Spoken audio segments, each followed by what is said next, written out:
Welcome to the Great Detectives of Old Time Radio. From Boise, Idaho, this is your host, Adam Graham.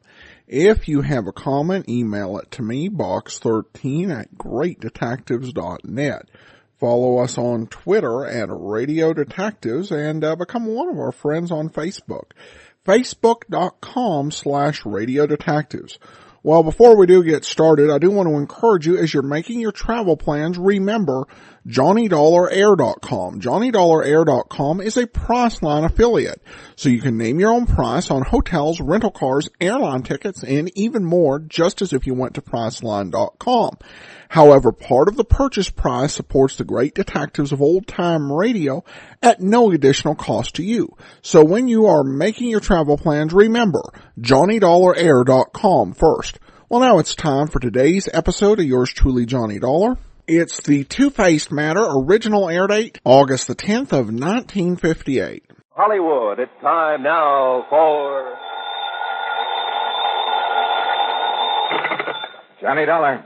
Nick Walters, Johnny. Northeastern Fidelity and Bonding. Oh, hi, Nick. How's with you? Good and bad, Johnny. Good and bad. Well, I'm sure it's nothing good you've called me about. What's the problem? $58,000. Lost, straight, or stolen? As if I didn't know. Yeah, probably stolen. Ever hear of the Old Lang Syne Furniture Company? I have not. Sounds like a gag. It's no gag. Some of the finest traditional furniture in the world comes out of that plant. Really? It's up in northern Massachusetts in a little town north of Fitchburg, and it's run by a bunch of real characters. Oh, how do you mean? Well, I suggest that when you go up there, you wear a dark blue suit, white shirt, and black four-in-hand tie. Huh? Oh, and suspenders. Be sure you wear suspenders. Are you kidding? Why? Why don't you come over here to the office and let me tell you about it? Yeah, Nick, I think I'd better.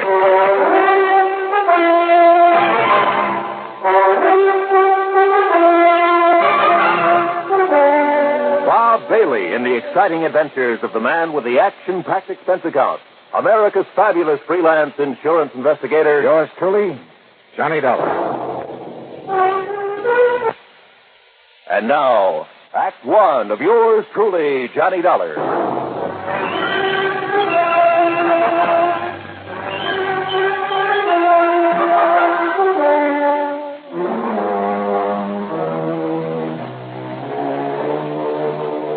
Expense account submitted by Special Investigator Johnny Dollar to the Northeastern Fidelity and Bonding Company, Home Office, Hartford, Connecticut. Following is an account of expenses incurred during my investigation of the Two-Faced Matter.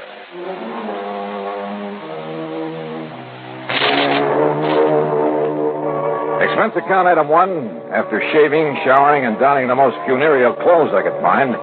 Item 1, $1.10, taxi to Nick Weldon's office at Northeastern Fidelity and Bonding. Just remember what I told you, Johnny. The Old Lang Syne Furniture Company is run by a bunch of characters. Yeah, that's what intrigues me. That's why I came over here. Oh, they're craftsmen, all right. The old school. May take them a couple of years to make an ordinary straight-back chair, but when it's done, it's the most beautiful thing you ever saw. And the finish they get on the pieces they turn out. Beautiful. And expensive, too, huh? Oh, sure, but worth it. Any piece of furniture they make will last 100, 500 years. Yeah, they're real honest craftsmen, the kind you don't see anymore. Uh-huh. Well, apparently somebody wasn't too honest with them. So tell me all, Nick. Johnny, it seems one of their lads has run off with some of the company money. Yeah, you mentioned $58,000. Yep. 58,433 to be exact, and those boys are exact. Well, what did the police have to say? Nothing. They were never called in. Well, why not? I told you, the place is run by a flock of real characters. Oh, brother, they must be. When did this happen? Sometime within the past 3.5 years. And you've just found out about it now? That's right. Well, how come? I told you, John. Yeah, that's right. You told me. They're a bunch of characters. But didn't their policy state that any claim had to be filed within 60 days of the loss? Oh, we waived that for them. Struck it from the policy. Why? Because they don't like to be rushed in anything. Rushed? After all, 60 days. And don't forget, they only discovered the loss a bit over a month ago. They even took a month to let you know about it. Yeah. And yet you say it could have occurred as much as 3.5 years ago. Yeah, I know. But why don't you save the questions for Mr. J. Worthington Keesley? Who's he? Yeah, the senior member of the organization, I guess you'd call him. There are no officers, you know. president, vice president, and so on. You mean a company big enough to suffer a cash loss of $58,000? Johnny, I told you. Yeah, that's right. You told me. Yeah. So, will you go up there and see what's what? Nick, I'm going up there for just one reason, on expense account, of course. Oh, of course. And that is to take a good look at these crazy characters you've been telling me about.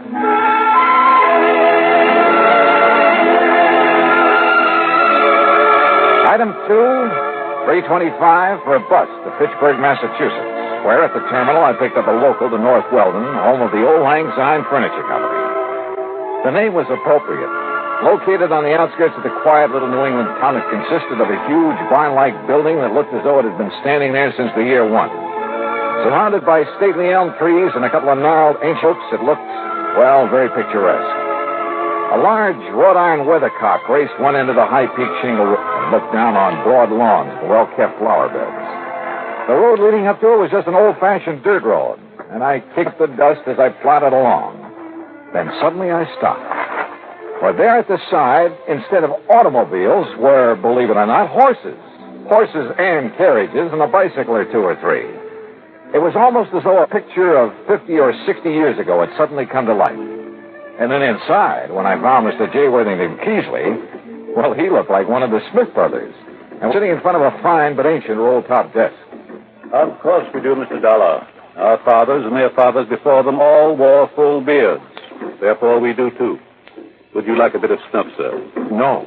No, thanks. Yes, it's one of the traditions, sir. The traditions to which we adhere in order that we may continue to fabricate the superlative furniture for which we've become famous over the past 107 years. And I take it, Mr. Keesley, that the same thing applies to the horses and carriages out there at the side? Yes, they were good enough for our grandparents, so they're good enough for us. I suppose that's why I should have suspected Mr. Twiller. Mr. Twiller? Roscoe James Twiller, Mr. Dollar. Here, sir, there's a picture of him. In this group photograph taken on the occasion of our 100th anniversary. I feel like I ought to yell beaver. I'm afraid his mighty shock of hair and magnificent beard misled me back in 1941 when I hired him. Yes, and I suppose I should have known when he gave up horse and Surrey to drive one of those newfangled motor cars. Should have known what, Mr. Keesley? But he was no longer a man suited to our fine establishment. Is he the one who took off with your $58,000? $58,433.41. Are you sure? I mean, sure it was he? Beyond a shadow of a doubt, sir. He was the only one beside myself who had a key to the vault in which we kept our building fund. And when he suddenly left us 3 years, 5 months, and 16 days ago, yes, I should have known.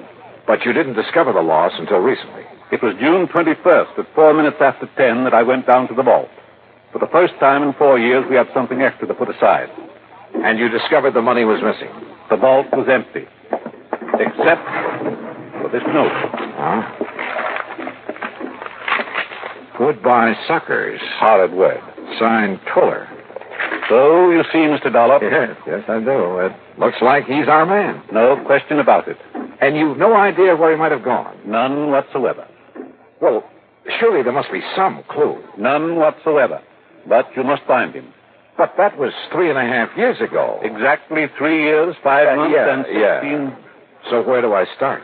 Unless your company decides simply to reimburse us for our loss, that, Mr. Dollar, is up to you.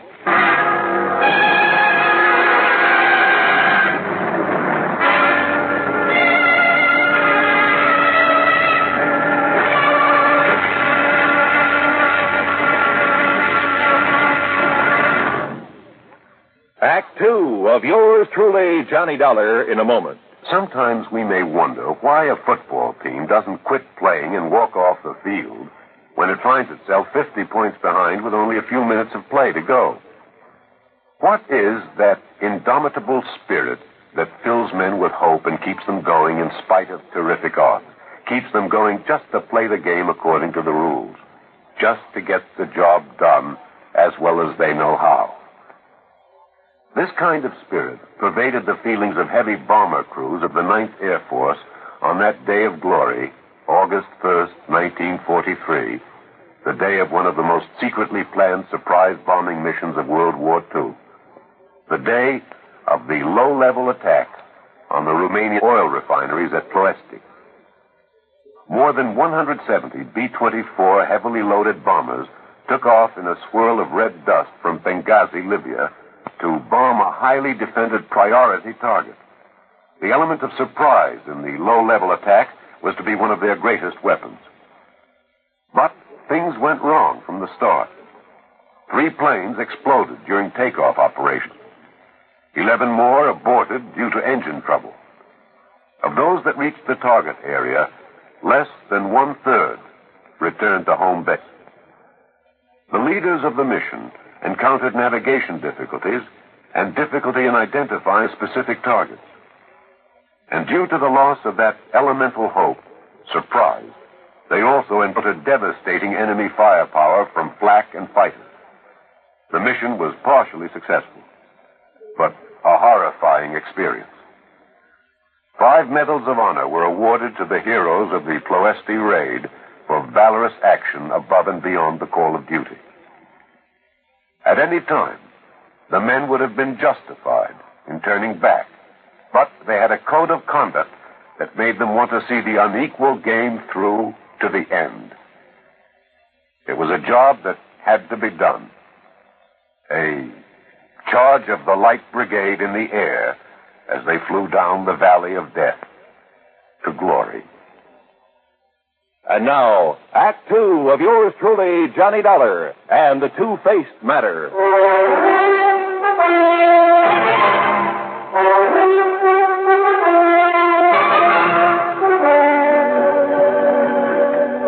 Okay, Mr. Keasley, it looks like this man Twiller is the one who walked off with the money in your safe when he left your employ. No question about it. And unless you can find him, your company will have to pay the full amount of the loss. Yeah, well, even if I do find him, the chances are he'll have spent that money.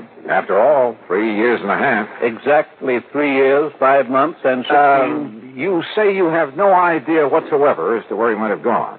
With that much money, he could be anywhere in the world. Uh-huh. Where did he live? I don't know, sir. What? After all, it was none of my affair. But if he worked for you a number of years... I make it a rule never to pry into the affairs of others, except, of course, where the manufacture of fine furniture is concerned. Well, doesn't anybody in this organization know anything about Twiller? Possibly Mr. Bottomley. Who's he? He is presently engaged in creating a Hepplewhite table in the shop. Come, we shall speak with him. The huge shop dated back 100 years at least. There wasn't a single power tool, not even a buzzsaw. But some of the tools looked as though they might have been used to build the ark.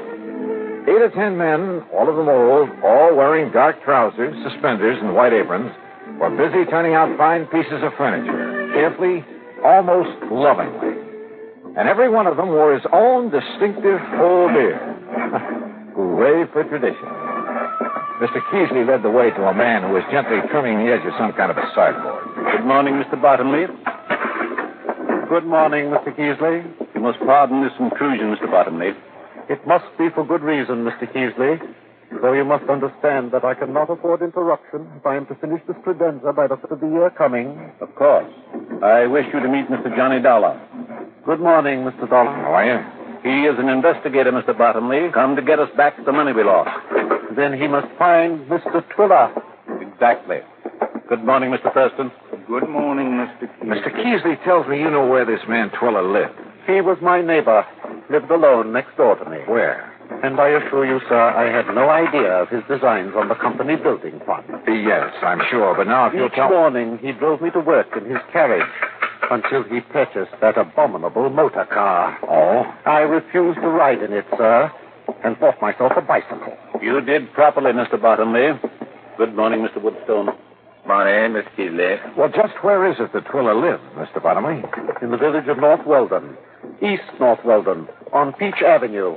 Well, then perhaps the authorities there will be able to give me some kind of a lead. The authorities? The police, Mr. Keasley. The police? Good heavens. I hope not, Mr. Dollar. Surely not the police. Gentlemen, please. These gentlemen are right, Mr. Dollar. Think of the blot on our good name. Now, look, your loss amounts to $58,000. $58,400. If I don't find this man, my company's going to have to pay off. I know, but the police... Now, look, my immediate job is to find this Roscoe James Twiller. And if I need the help of the police to do it... Who's the chief of police in North Weldon? Well? The mayor, Mr. Dollar. What's his name? John Kenworthy Wilkins, Mr. Dollar. Any of you know him? We do not mix with the townspeople, Mr. Dollar. We don't even go into town, Mr. Dollar. That's right. But I do have a picture of the mayor. Here, sir. Bottomley, where did you get this? He's running for re-election, Mr. Keasley. I found this poster in my carriage. Well, get rid of it, man. This is indecent. No, wait a minute. Let me see that. Terrible, disgusting. Huh? Why, it's a disgrace to have such a thing within the walls of this fine old company. Oh, no. No wonder the old boys were shocked. For His Honor the Mayor of North and East North Weldon was not only as bald as a billiard ball, but to top it off was clean shaven. Yeah, a picture like this within the walls of the Auld Lang Syne Furniture Company was real sacrilege. But I still hadn't done my job. I had to find this man Twiller or let the company pay out $58,000. How to find him? I hadn't the least idea.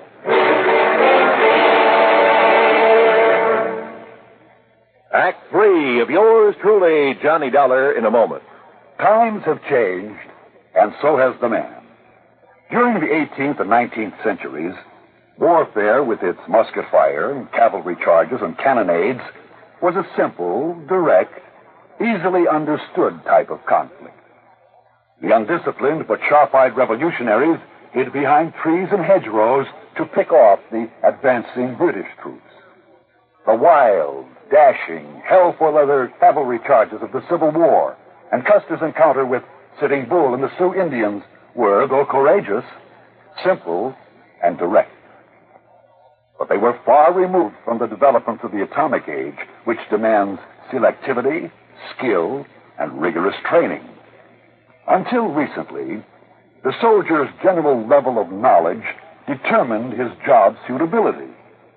Today, however, with more and more complex weapons and equipment being used, the military needs large numbers of skilled technicians.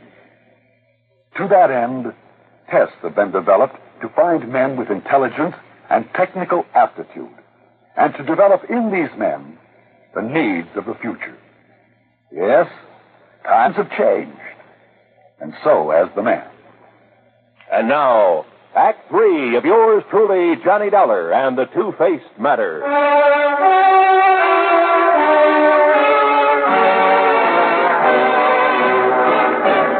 I found the mayor of North Weldon sitting comfortably on the shaded porch of his home, fanning himself with an election placard and sipping at what looked suspiciously like a gin and tonic. Yes, you're certain that I can't fetch you a limeade, too, Mr. Dollar? No thanks, Mayor Wilkins. Yes. Well, now, as I started to say, when I first came here, I did hear some rumor about money having been taken from the Auld Lang Syne Furniture Company. But until they lodged a complaint with me, you see, I'm also chief of police. Yes, well, from what I can see, they're pretty slow about things like that. Yeah, well, they're slow about everything. But they make magnificent furniture. Mm-hmm, I could see that. Tell me, did you know this Roscoe Twiller at all? No, gone before I came to North Weldon. Oh? Well, that was only 3.5 years ago. And I came after that. Yet you're the mayor of the town. Village, really, Mr. Dollar. But lovely place. I've liked it ever since the first time I saw it. And when the people learned of my police record... my record in police work out in Ohio, why, they insisted that I take over my present jobs for them. I see. And you have no idea where I could get a lead on this man Twiller? No, sorry. Don't the people at the furniture factory have any ideas about him? None whatsoever. You're sure? I'm sure. Yes, well, if what you've told me is true about his taking the money, he is probably far, far away. Yep, I'm afraid so. Just as far as I am from solving this case. Well, we chatted on for a few minutes, and then I left him in the hope of finding some erstwhile neighbor who might be able to give me some help. I headed across town toward Peach Avenue. And as I was about to pass the bus stop... Bang! Bang! Huh? Bang! Bang! You're dead! Oh. And another redskin bit the dust. Well, hi there, fella. Cowboy, huh? Sure, I'm a cowboy and a policeman and an artist and everything. Sure. My name's Jimmy Carter. What's yours? Johnny, darling. Want to see some of my artistical drawings? Yeah, sure I do, Johnny. Just look at this cigarette advertisement here on the fence. Uh-huh. With my own crayons, too. That's it. How's that? Jimmy, that's the most beautiful mustache I ever saw on any girl. Sure. My teacher says I'm going to grow up and be a great artist. Oh, sure. But first I have to get a paint set. Sure you do. And see what I've done with this one. Sure, you... Jimmy. That's our mayor. Yeah. He's running for re-election. That's why he has all these signs all around. Don't you think he looks a lot better with some hair on his old bald head? And a little child shall lead him. Now I'm going to put a beard on him. See? Like some of those old men at the furniture factory. Stay with us, Jimmy. Stay with it. Ah, they're funny old men. Like this. See? Uh-huh. Only they never come in town. Never. There. Doesn't that look like one of them? There. Jimmy, that's so good I'm going to save it. Really? Yes, sir. Thanks a lot. Gee, I sure do. I didn't know I was that good. Jimmy, you'll never know how good you are.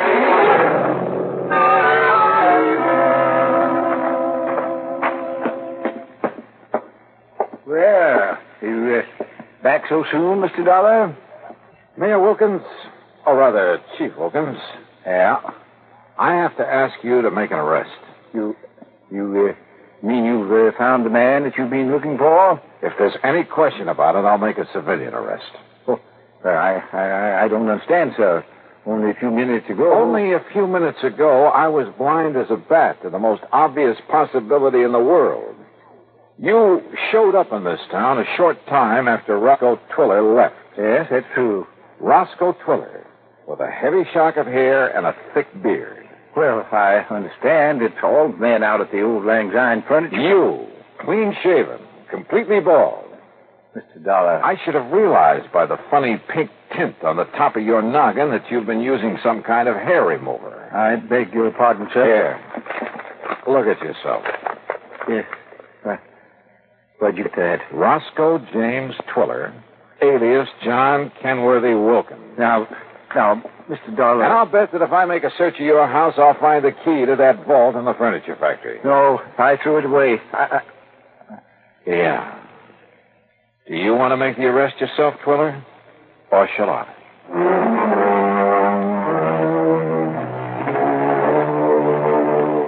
I don't know why Twiller gave up so easily.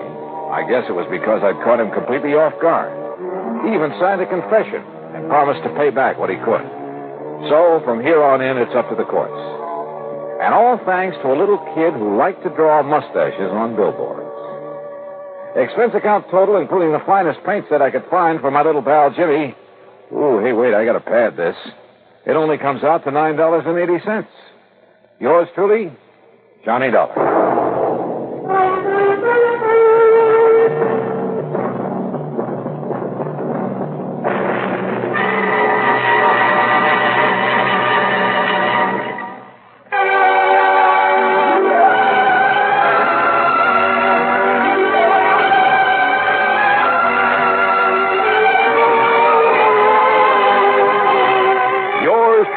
Johnny Dollar, starring Bob Bailey, originates in Hollywood and is written, produced, and directed by Jack Johnstone. Heard in our cast were Will White, Herb Vigran, Forrest Lewis, Edgar Barrier, Richard Beals, Bill James, and Gus Bays. Be sure to join us, same time and station, for another exciting story of yours truly, Johnny Dollar. This is Roy Rowan speaking.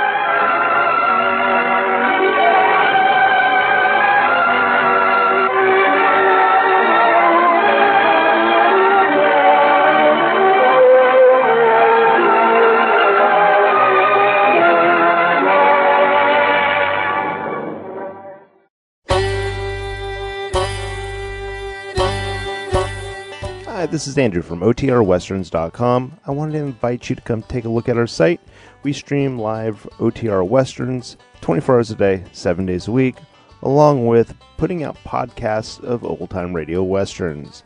Check us out at OTRWesterns.com. You're listening to The Great Detectives of Old Time Radio with Adam Graham. Now let's get back into the show.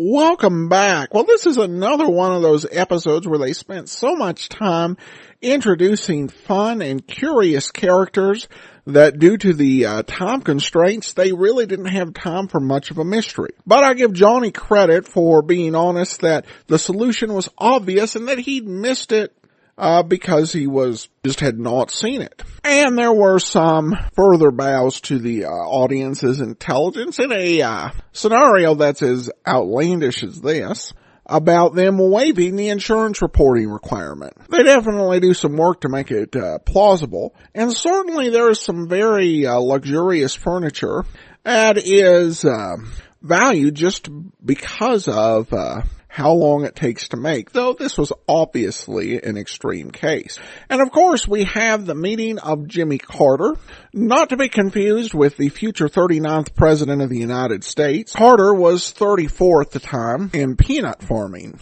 the one we would think of. But it's one of those curious names that comes up again, and of course, the mention of Benghazi being involved in a military operation called to mind some more current and events as well. So there's these interesting loops that happen when you listen to old-time radio. I will say that Jimmy Carter, the boy who appeared in this for one scene, actually earns himself another episode, a titular matter, but you're going to have to wait a few months to hear it. It was in 1959, so we have quite a few matters to deal with before then. All right, well, that will do it for today. If you do have a comment, send it to me, box13@greatdetectives.net. Follow us on Twitter at Radio Detectives. Become one of our friends on Facebook, facebook.com/Radio Detectives. And coming up tomorrow,